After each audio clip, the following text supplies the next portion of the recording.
Morning class. आज का topic है ओस्टवॉल्ड डाइल्यूशन लॉ।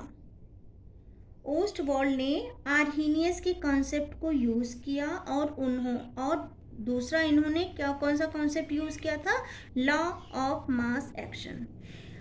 ओस्टवॉल्ड ने आर्हीनियस के कॉन्सेप्ट को यूज़ किया था और law of mass action use किया, और इन दोनों को यूज़ करके इन्होंने डिफरेंट कंसंट्रेशन पे के की वैल्यू कैलकुलेट की और उन्होंने एक डाइल्यूशन लॉ दिया जिसको हम बोलते हैं ओस्टवॉल्ड डाइल्यूशन लॉ।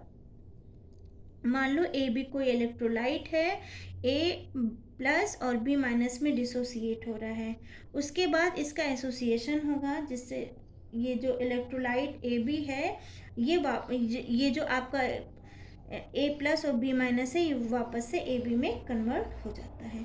मतलब ये जो होती है ये फॉरवर्ड और बैकवर्ड दोनों तरफ चलती है, लेकिन जो फॉरवर्ड रिएक्शन की जो रेट होती है वो फास्ट होती है और बैकवर्ड रिएक्शन की रेट जो होती है वो धीरे धीरे होती है।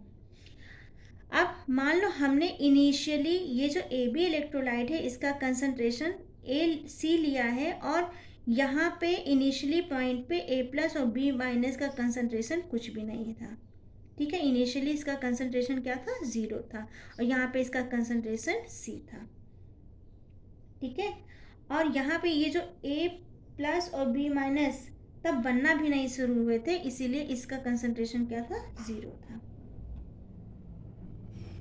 अब आर्हीनियस के अकॉर्डिंग ए बी का क्या हो जाएगा? कंप्लीट आयनाइजेशन नहीं होता, तो केवल अल्फा पार्टिकल ही डिसोसिएट हो रहे हैं, और अगर अल्फा पार्टिकल ही डिसोसिएट होगा तो at equilibrium A B electrolyte में हम क्या कर देंगे? 1 माइनस अल्फा कर देंगे। ठीक है, जैसे एक पार्टिकल है उसमें से कितना डिसोसिएट हुआ है? सिर्फ अल्फा।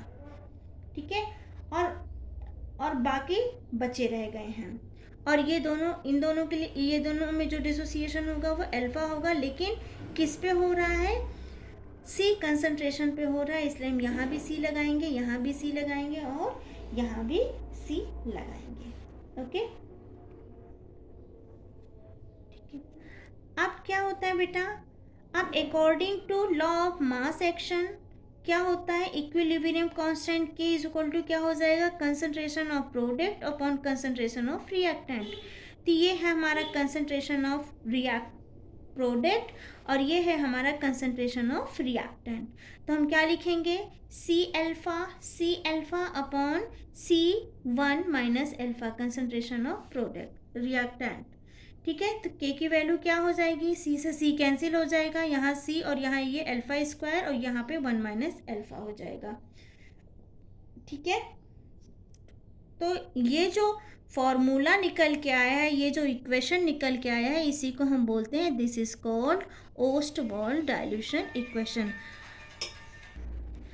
अब मान लो हमने बहुत ज़्यादा वीक इलेक्ट्रोलाइट ले लिया हो, बहुत ही ज़्यादा वीक इलेक्ट्रोलाइट जिसमें डिसोसिएशन जो है वो नाम मात्र का है, तो ये जो 1 माइनस अल्फा डिसोसिएट हुआ है ये लेस देन बहुत ही कम डिसोसिएशन हुआ है। अगर कंपैरिजन करें तो इसकी वैल्यू क्या आ जाएगी? 1।